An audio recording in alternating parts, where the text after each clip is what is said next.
और तो क्या कहूँ, जितने भी सात्विक भाव हैं और जितने भी राजस तथा तामस भाव हैं वे सब मुझसे ही होते हैं, ऐसा उनको समझो, परंतु मैं उनमें और वे मुझ में नहीं हैं।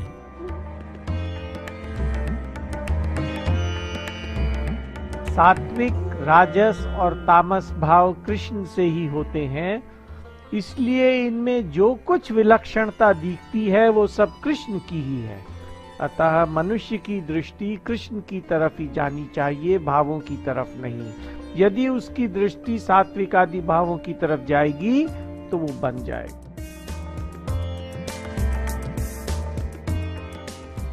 अगर सभी भाव भगवत स्वरूप हैं और कर्म भाव के अनुसार होते हैं तो जो भी हम करते हैं वह भगवत स्वरूप ही होगा।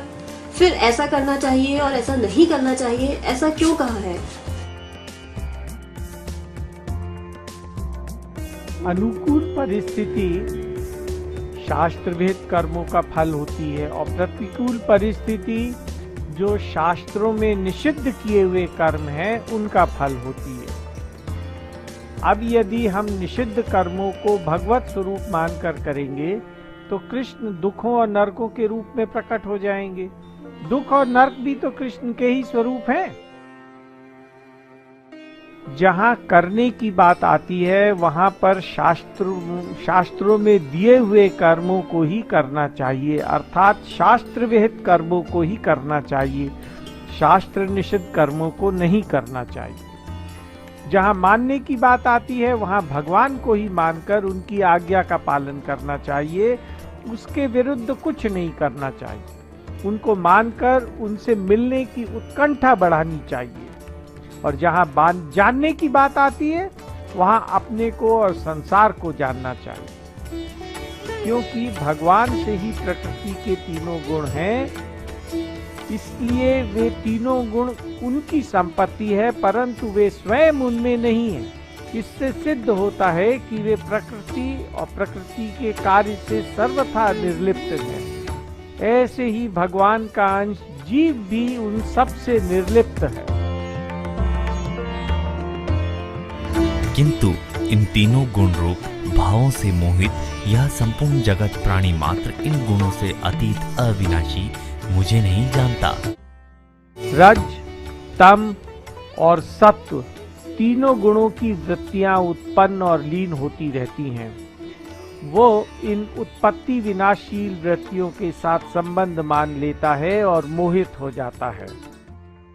उसके मोहित होने का यही कारण है कि वो इनके साथ संबंध मान लेता है, और जब वो मोहित हो जाता है तो उसकी सोच उल्टी हो जाती है।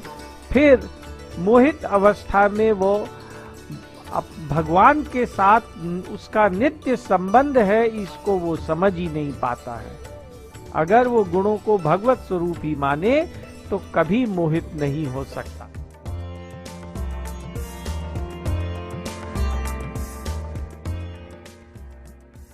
क्योंकि मेरी यह गुणमयी दैवी माया दुरत्य है, अर्थात इससे पार पाना बड़ा कठिन है। जो केवल मेरे ही शरण होते हैं वे इस माया को तर जाते हैं। मेरी माया दुरत्य है, इसका तात्पर्य है कि भगवान की माया को पार पाना बहुत ही कठिन है। मनुष्य अपने को कभी सुखी, कभी दुखी, कभी समझदार, कभी बेसमझ, कभी निर्बल और कभी बलवान आदि जैसे भावों में तल्लीन रहता है और इनसे बंधा रहता है। अपने आप को वो कभी भी इनसे रहित अनुभव ही नहीं कर पाता है। इसी प्रकार संसार के पदार्थों का तथा व्यक्तियों के आकर्षण को वो छोड़ नहीं पाता है, और यही इस माया का दुरत्यपना है।